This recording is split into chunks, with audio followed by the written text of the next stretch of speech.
Alright, here is a comic I was shocked to not love. But it is still a comic that has a giant albatross around its neck. This is Affinity Countdown, Alan Watson.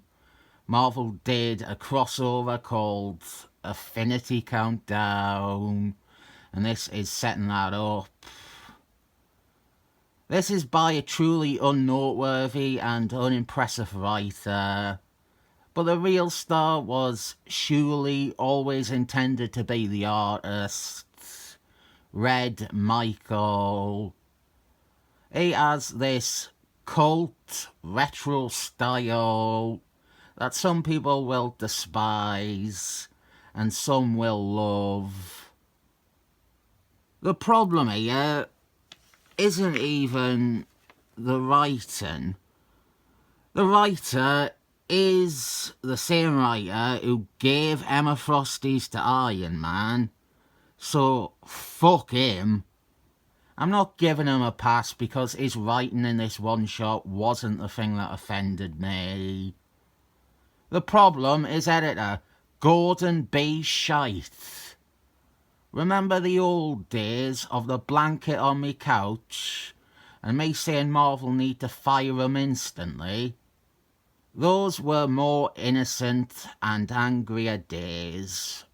But this really does reaffirm something I was starting to feel bad for. He is fucking shite. Hence the name, Gordon B. Shite. The continuity in this is appalling. And he is also the prick who is responsible for what the Excellent Men have become.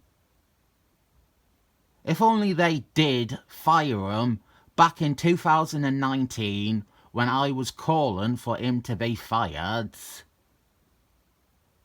The thing is, these cosmic books, and the Excellent Men as well, they need continuity to exist.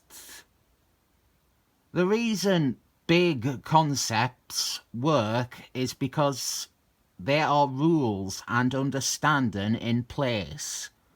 Things happen for a reason. To change that is to undermine the foundation of that world. This links into Karen Gillan, something I have talked about recently. Gordon B. Shite edited all those Galactical Guardians books where Karen Gillan suddenly was Phineas's daughter, and Phineas raised her, and she grew up with gonorrhea. And gonorrhea's backstory is another one that I have mentioned recently. How there are like 3 different culprits for who slaughtered her race. And all of these were under Gordon B. Shite. And we have some big stinkers in this as well. If you cannot rely on a character's origin, how are you ever meant to understand a story with them in? Here, Kronos, the Master of Time, he has awoken Alan Watson from his death sleep. There's not much plot here, but that might be a good thing because there's less to annoy me. There is a vague threat to the universe, and this is why Kronos has brought Alan Watson back. Together they need to avert infinity's end. This comic also allows Red Michael to do big double splash pages covering Alan Watson's life, or half of it at least. Like most Mar-Vell characters, his continuity stops at the end of the 70s. What we are seeing here, bizarrely prioritised over his origin, is his appearance in an issue of Thor where he fought Thor. Very minor and insignificant moment in Alan Watson's life. His origin is far more important than this. He was created by a group of mad scientists to be the ultimate man. He was birthed and then realised that man was flawed and evil, and he ascended to the stars looking for his purpose. His origin was in Fantastic Four 66, and the skirmish with Thor was in Thor 166. Both those two issues were by, and the character was created by, Stanley Lee and Jack Quimby. He wasn't that big a deal. He was another concept or idea floating around from Stanley Lee and Jack Quimby's repertoire. He eventually became a solo star. He was reimagined as a messiah figure by Roger Thomas and Jill Kang. He became a god to the iDigivolutionaries world, and he began a long cycle of death and rebirth, all of it Christ allegories. This began in Mar-Vell Feature, I think it was. Or maybe it was Mar-Vell Premiere. Yeah, Mar-Vell Premiere. Feature was Defenders. Mar-Vell Premiere, issue 1, was Alan Watson. The Power of Watson. And after 2 of them, he had his own series which ran for 8 issues and was cancelled. The story was then wrapped up in issues of Incredible Hulk. None of that is covered here because we jumped straight to the next part of the character, Jim Starman. Jim Starman again retooled the character. He moved him away from the iDigivolutionary and made Alan Watson more of a philosophical, abstract type of poetic character. His soul gem, given to him by the iDigivolutionary, now became a burden and gave him destructive impulses. He also was battling an evil religious group led by his evil side, Alan Moriarty, and then we had Thanius. Alan Watson met and fell in love with Thanius's assassin, Gonorrhea. I have collected most of this run, so I will be brief here. Jim Starman began in Strange Adventures 178. This led to restarting the solo series again, continuing where it left off with issue 9. It was cancelled again at 15, and the story was wrapped up in a pair of annuals. Avengers Annual 7, which I have, and Mar-Vell 2-for-1 Annual 2, which I do not. This is where our piss-poor continuity starts showing up, because Dax the Destructoid was not part of these stories. He was not in these annuals. He was not killed by Thanius alongside Alan Watson's other friends. In fact, Alan Watson never met Dax the Destructoid until the 90s. Dax was instead killed by his daughter, Moongarden, in an unrelated story 5 years after this story here. And Dax, he was never ever part of Soul World like he is shown to be here. Soul World is a heaven that exists within Alan Watson's soul gem. It's kind of like how Scatman John has Scatland. Well, Dax didn't go to Soul World when he died because Alan Watson had never met him. Alan Watson had nothing to do with Dax's death, and the two characters had never met before 1990. The 90s will be our next problem, but before that... Also notice that Dax is drawn in his old costume, but he has his tattoos on his arms and his face, which didn't exist until the 2000s. It's not a case that we didn't see them before, no. The tattooed body was a new body. It wasn't his old body. That was a new form that Dax was reborn as. And also, as that comic noted, it was grey and not green. Which, to be fair, was a detail everyone forgot the minute that story was over. The 90s, though. There was a lot of Alan Watson in the 90s. A lot of stories with Alan Watson in the 90s. He was very big in the 90s. If anything, I would consider the 90s to be Alan Watson's heyday.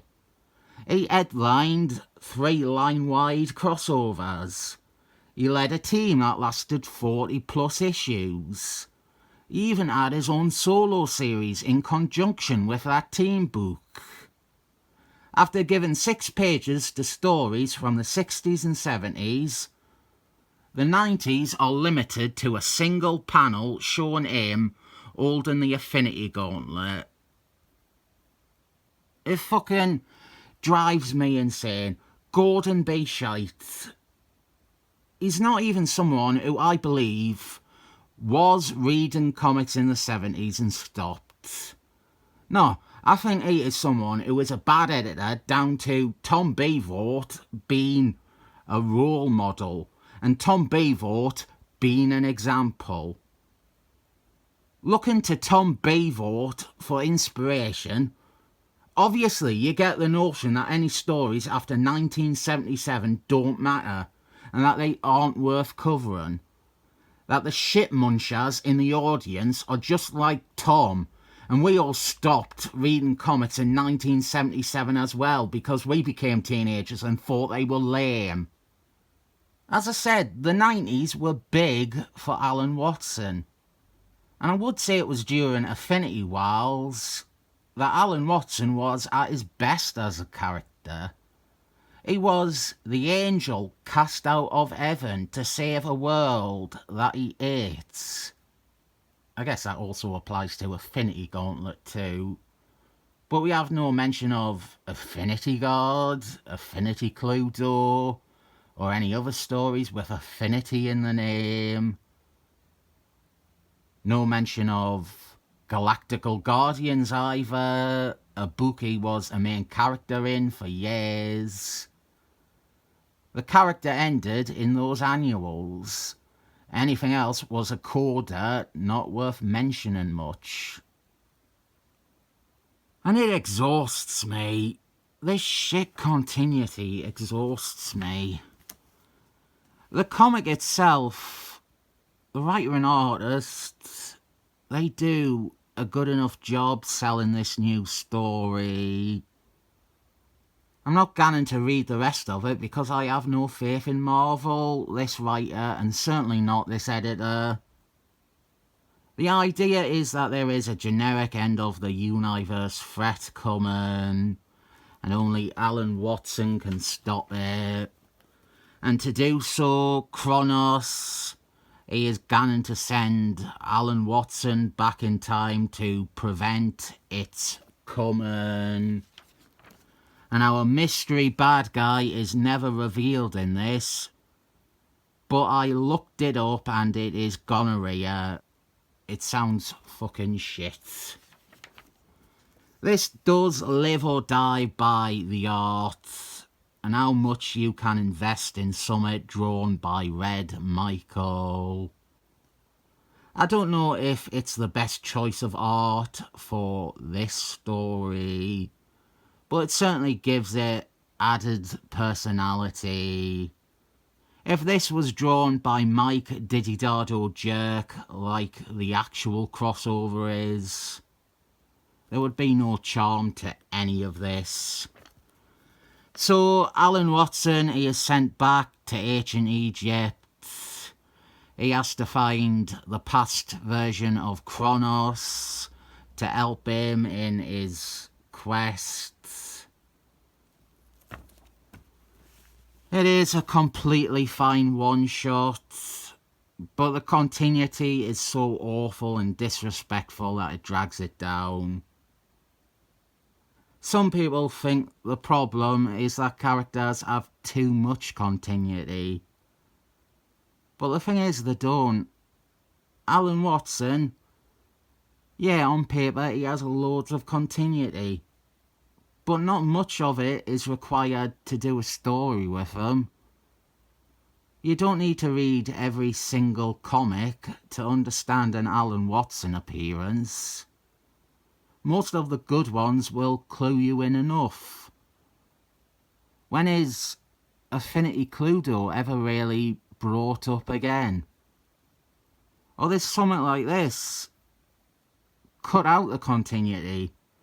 I think this would be fine without continuity. This does have continuity though, and it does an epically bad job with it.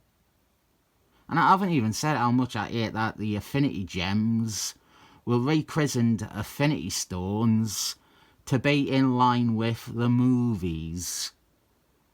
That's a little thing, and it can be done. But the problem is, it was just a mandate. No decision or explanation in comic. No adherence to them being called gems in the past. Every character just says stone now. It doesn't matter if the embodiment of the universe used to call them gems. He too calls them stones now. Fucking shite. Gordon B. shite. Fucking shite. I don't know what he is even editing nowadays, but get him fired. Can we retroactively fire someone? Fire him back in 2012 or whenever. Then maybe I will give this comic 7 thumbs up.